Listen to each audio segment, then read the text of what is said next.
બનાસકાંઠાના ધાનેરામાં સ્થાનિક સ્વરાજ્યની ચૂંટણી પહેલા જ રાજકીય ગરમાવો તેજ બન્યો છે।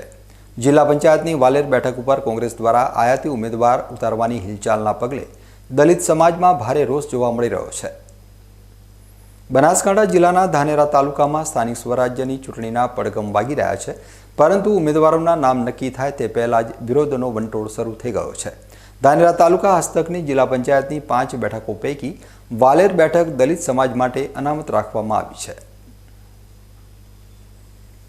આ બેઠક ઉપર કોંગ્રેસ પક્ષ કોઈ બહારના એટલે કે આયાતી ઉમેદવારને ટિકિટ આપવાની પેરવી કરી રહ્યો હોવાના સમાચાર વહેતા થતાં સ્થાનિક દલિત સમાજના આગેવાનોમાં ભારે રોષ ફાટી નીકળ્યો છે। આજે ધાનેરાના વોડા ગામ ખાતે 12 જેટલા ગામોના દલિત સમાજના અગ્રણીઓ મોટી સંખ્યામાં એકઠા થયા હતા। આ તમામ આગેવાનોએ એકસૂરે કોંગ્રેસ સંગઠન સામે પોતાની નારાજગી વ્યક્ત કરી છે।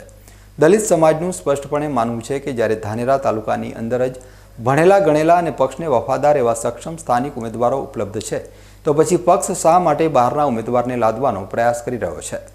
સમાજના આગેવાનોએ ચીમકી ઉચ્ચારી છે કે જો કોંગ્રેસ આયાતી ઉમેદવારને મેન્ડેટ આપશે તો વર્ષોથી કોંગ્રેસની વિચારધારા સાથે જોડાયેલો દલિત સમાજ આ નિર્ણયનો સ્વીકાર કરશે નહીં। વડા ગામે મળેલી આ બેઠકમાં આગેવાનોએ સંગઠનને સ્પષ્ટ શબ્દોમાં ચેતવણી આપી છે કે પક્ષે કાર્યકરો અને જનતાની લાગણીને સમજીને માત્ર સ્થાનિક વ્યક્તિને જ પ્રાધાન્ય આપવું જોઈએ, અન્યથા પક્ષે ગંભીર પરિણામો ભોગવવા તૈયાર રહેવું પડશે। વાલેર જિલ્લા પંચાયત સીટની અંદર અમારો સ્થાનિક ઉમેદવાર માટે અમારી રજૂઆત છે। બહારના ઉમેદવાર સાથે અમે સંમત છીએ નહીં। અમારી કોંગ્રેસ પાર્ટીની અંદર અમારા જ સ્થાનિક માણસને ટિકિટ મળે તે માટે અમે 12 ગામના વ્યક્તિઓ ભેગા મળી અને અમે એક રજૂઆત કરીએ છીએ કે અમારા જ ઉમેદવારને ટિકિટ મળે અને બહુ જંગી વોટથી જીતાડવા અમે સંમત છીએ। વાત થઈ ગઈ કોંગ્રેસના કોઈ સત્તાધીશો સાથે કોઈ આ બાબતે તમારી? હાજી, અમારી રજૂઆત પણ અમે કરી આવ્યા છીએ અને આ રજૂઆત ફરીથી કરીશું અને કરીએ છીએ। વાલેર સીટ આવી है જિલ્લા પંચાયત મોરી કોંગ્રેસ અમે કોંગ્રેસી હા અને મોરા 18 ઉમેદવારની ટિકિટ સાહેબ મળવી જોઈએ એવી મોરી રજૂઆત છે। 12 ગામમાંથી બહારના ઉમેદવારને જે છો તો અમે નહીં સ્વીકારવાના। કેટલા ગામના લોકો ભેગા થયા છો? અમે 12 ગામરા। વડા ગામમાં મળેલી આ મહત્વની બેઠકમાં 12 ગામના દલિત સમાજના વડીલો અને યુવા આગેવાનોએ પક્ષના હાઈકમાન્ડ સુધી પોતાનો અવાજ પહોંચાડવા રજૂઆત કરી છે। આગેવાનોએ આક્રમક તેવર બતાવતા જણાવ્યું હતું કે સ્થાનિક સ્વરાજ્યની આ ચૂંટણીમાં જો કોંગ્રેસ પક્ષ આયાતી ઉમેદવારને મેન્ડેટ આપવાની ભૂલ કરશે તો તેનું વિપરીત પરિણામ માત્ર આ સીટ પૂરતું મર્યાદિત નહીં રહે, આ વિરોધની જ્વાળા સમગ્ર તાલુકામાં ફેલાઈ શકે છે અને તેની સીધી અસર આગામી વિધાનસભાની ચૂંટણી ઉપર પણ પડી શકે છે। દલિત સમાજના મતો કોંગ્રેસની મજબૂત કડી માનવામાં આવે છે, પરંતુ જો પક્ષ સ્થાનિકોની અવગણના કરશે તો આ મતો અન્યત્ર ફંટાઈ જવાની કે નોટોમાં જવાની પૂરેપૂરી શક્યતા છે। આગેવાનોએ ભારપૂર્વક કહ્યું છે કે પક્ષના સંગઠને જમીનની હકીકત સમજવી જોઈએ અને એસી કેબિનમાં બેસીને લેવાયેલા નિર્ણયો જનતા ઉપર ન થોપવા જોઈએ।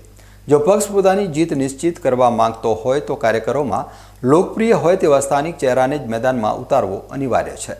અત્યારે તો દલિત સમાજની આ એકતાએ કોંગ્રેસના સ્થાનિક અને જિલ્લા સંગઠનની ઊંઘ આરામ કરી દીધી છે અને જોવાનું એ રહેશે કે પક્ષ આ રોષને શાંત કરવા કેવા પગલાં ભરે છે।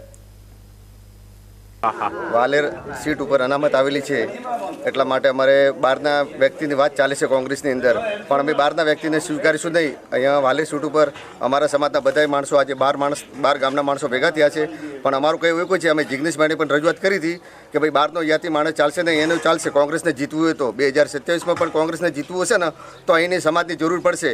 બહારનો વ્યક્તિ કોઈ વોટ નથી આપવાનો અહીંયા, એટલા માટે અમારું એવું કહેવું કે ભાઈ અહીંયાના વ્યક્તિને ટિકિટ આપવી। વિધાનસભામાં પણ કોંગ્રેસને અમારા સમાજની જરૂર પડશે। અમારા સમાજના 35,000 વોટ છે, એટલા માટે હું કોંગ્રેસ સરકારને પણ વિનંતી કરું, અહીંયાના નથાભાઈને પણ અમારા એમએલએ છે, પૂર્વ એમએલએ, એમણે કહું છું કે ભાઈ અમારા એના સ્થાનિક ઉમેદવારને ટિકિટ આપે। ગવર્મેન્ટની ટિકિટ ફાળવી અને બીસી માટે જો કોંગ્રેસની અનામત તો અમારા વ્યક્તિની જે અમે 12 ગામના ભેળા છે એમની ટિકિટ મળવી જોઈએ। એમની ટિકિટ નહીં મળે તો અમારું કોંગ્રેસનું વોટ તો જે છે પણ કોઈ એનો અર્થ નહીં, તો અમારા 12 ગામમાં ભેગું થવાનું અર્થ શું? તો અમે ચાહતા હો તો 12 ગામની સ્થાનિક ઉમેદવારને અસ્તાની ઉમેદવારની ટિકિટ મળવી જોઈએ. ટિકિટ મળવી જોઈએ. ગમ શેરા ધાનેરાના વાલેર બેઠક ઉપરથી ઉઠેલો આ વિરોધનો સૂર હવે કોંગ્રેસ માટે મોટી મુસીબત બની શકે તેમ છે. એક તરફ ચૂંટણી જીતવાનો પડકાર છે તો બીજી તરફ પોતાના જ વફાદાર મનાતા દલિત સમાજની નારાજગી દૂર કરવાની કપરી કામગીરી પણ છે. જો પક્ષ સમયસર યોગ્ય નિર્ણય નહીં લે તો આ રાજકીય વિવાદ આવનારી ચૂંટણીઓમાં કોંગ્રેસના સમીકરણો બગાડી શકે તે નક્કી છે.